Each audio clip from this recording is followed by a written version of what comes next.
ವಿಜ್ಞಾನ ಕವನ ನೀರೇ ಜಲಧಾರೆ. ನೀರೇ ಜಲಧಾರೆ. ಆವಿಯ ರೂಪದಲ್ಲಿ ಗಾಳಿಯ ಸೇರಿ ಮರೆಯಾಗಿ ಹೋದೆಯ ನೀರೇ.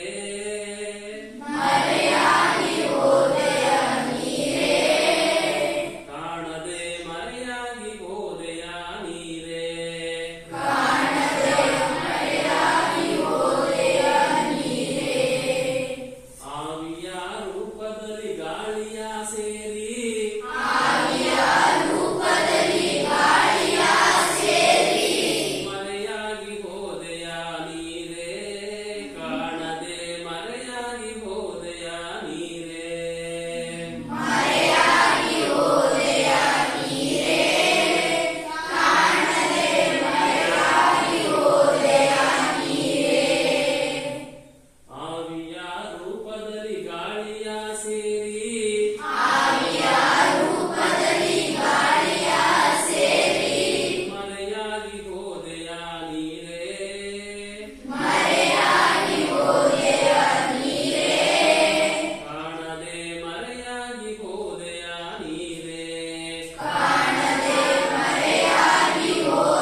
ತಂಪಾಗುತ್ತೆ.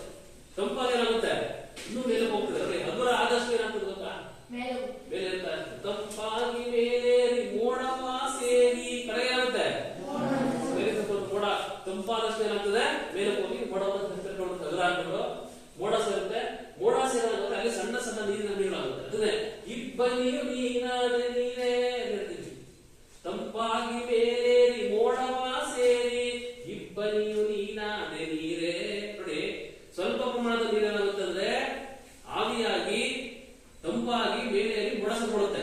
ಇನ್ನೊಂದಷ್ಟು ಹನಿರಾಗುತ್ತೆ, ಇನ್ನೂ ತಂಪಾಗಿ ಏನಾಗುತ್ತೆ, ಇಬ್ಬನಿ ಆಗುತ್ತೆ. ಬೆಳಗ್ಗೆ ನೋಡ್ತೀವಿ, ಮಂಜು ಬೀಳ್ತಾ ಇರುತ್ತೆ. ಏನ್ ಬೀಳ್ತಾ ಇರುತ್ತೆ, ಸೊ ಎಲೆಗಳೆಲ್ಲ ಉದುರ್ತಾವೆ, ಸಣ್ಣ ಸಣ್ಣ ನೀರಿನ ಹನಿ ಉತ್ಪತ್ತಿ ಆಗಿರ್ತವೆ, ಉದುರ್ತಾರಲ್ಲ. ಮುಂಜಾನೆ ಏನಾಗುತ್ತೆ, ಇಬ್ಬನಿಯು ನೀನಾದ ನೀರೇ ಅಂತ ಹೇಳ್ತೀವಿ. ಆಮೇಲೆ ಇನ್ನಷ್ಟು ತಂಪಾಗಿ ಮೋಡದಲ್ಲಿ ಏನು ನೀರಿನ ಕಳ್ಳಿರ್ತದಲ್ಲ, ಅವು ಮತ್ತಷ್ಟು ತಂಪಾಗ್ತಾವಂತೆ. ಇನ್ನಷ್ಟು ತಂಪಾಗಿ ಹನಿಯಾಗಿ ಇಳಿದು ಸಾಂದ್ರೀಕರಣ ಎಲ್ಲಿದ್ದು ಅರ್ಥ ಆಯ್ತಾ? ನೀರಿನ ಹನಿಗಳೆಲ್ಲ ತಂಪಾಗಿ ಏನಾಗ್ತವೆ, ಸ್ವಲ್ಪ ನೀರಿನ ಹನಿಗಳಾಗ್ತವೆ ಅಂತ ಅರ್ಥ. ಸೊ ಇನ್ನಷ್ಟು ತಂಪಾಗಿ ಹನಿಯಾಗಿ ಇಳಿದು ಮಳೆಯಾಗಿ ಸುರಿದೆಯ ನೀರೇ, ಭೂಮಿಗೆ ಮಳೆಯಾಗಿ ಸುರಿದೆಯ ನೀರೇ. ಅಂದ್ರೆ ಭೂಮಿಗೆ ಏನಾಗ್ತದಂದ್ರೆ ಮೋಡದಿಂದ ಮಳೆಯ ರೂಪದಲ್ಲಿ ನೀರಿನ ಹನಿಗಳು ಸಾಂದ್ರೀಕರಣಗೊಂಡು ಏನಾಗ್ತವೆ, ಸುರಿತವೆ ಅಂತ ಹೇಳೋದು. ಆಮೇಲೆ ಸೊ ನೆಕ್ಸ್ಟ್ ಮುಂದೆ ಏನಾಗ್ತದೆ, ಮಳೆ ಬಿದ್ದರೆ ಏನಾಗ್ತದೆ, ಸಣ್ಣ ಸಣ್ಣ ಜರಿಗಳು, ಸಣ್ಣ ಸಣ್ಣ ಹಳ್ಳಿಗಳು ಉತ್ಪತ್ತಿ ಆಗ್ತವೆ. ಇಲ್ಲಿ ಮೂರತ್ರ ಹಳ್ಳಿ ಸಣ್ಣ ಸಣ್ಣ ಮಳೆ ಬಂದ್ರೆ ಅದನ್ನ ಜರಿ ಅಂತ ಹೇಳ್ತೀವಿ. ಸಣ್ಣ ಹಳ್ಳವನ್ನ ಜರಿಗಳು ಅಂತ ಕರಿತೀವಿ. ಸೊ ಮಳೆ ನೀರಿದ್ದಾಗ ಸಣ್ಣ ಸಣ್ಣ ಜರಿಗಳು ಅಲ್ಲವಲ್ಲ ಇರ್ತವೆ, ಕಾಣಿಸ್ಕೊತವೆ. ಸೊ ಅದ್ರ ಹೇಳ್ತಾರೆ ಜರಿಯಾಗಿ ಹರಿದು ಕಡೆಗೆ ಹೊಳೆಯಾಗಿ ಮೇಲೆ ಹೊಳೆ ಸೇರ್ತದೆ. ನೀರಲ್ಲ ಎಲ್ಗೋ ಸೇರ್ತದೆ, ಅರ್ಕಾವತಿ ಹೊಳೆ, ಕಾವೇರಿ ಹೊಳೆ, ಅಥವಾ ಪುಷ್ಪಾವತಿ ಹೊಳೆ ಅಂತ ಹೇಳಲ್ಲ ನಾವು. ಆ ಹೊಳೆಗಳು ಸೇರ್ಕೊಳ್ಳುತ್ತೆ. ಹೊಳೆಯಾಗಿ ಮೇಲೆ ನೀರೇನಾಗುತ್ತೆ, ಜರಿಯಾಗಿ ಹರಿದು ಹೊಳೆಯಾಗಿ ಬೆರೆದು ಕಡೆಗೇನಾಗುತ್ತೆ, ಕಾವೇರಿ ನದಿಗೆ ಹೋಗುತ್ತೆ. ನಮ್ಮ ಸುತ್ತಮುತ್ತ ಬೀಳ್ತಕ್ಕಂಥ ಎಲ್ಲ ಹೊಳೆ ನೀರು ಕಾವೇರಿ ನದಿಗೆ ಹೋಗುತ್ತೆ. ಕಾವೇರಿ ನದಿ ಏನಾಗುತ್ತೆ, ಅಂತಿಮವಾಗಿ ಎಲ್ಲ ಹೋಗುತ್ತೆ, ಕರ್ನಾಟಕ ಹೋಗಿ ಇರುತ್ತೆ, ಸಾಗರವ ಸೇರಿದೆಯ ನೀರೇ. ಕಡೆಗೆ ಸಾಗರವನ್ನು ಸೇರ್ಕೊಳ್ಳುತ್ತೆ, ಇರುತ್ತೆ ಸಾಗರವನ್ನು ಸೇರ್ಕೊಳ್ಳುತ್ತೆ.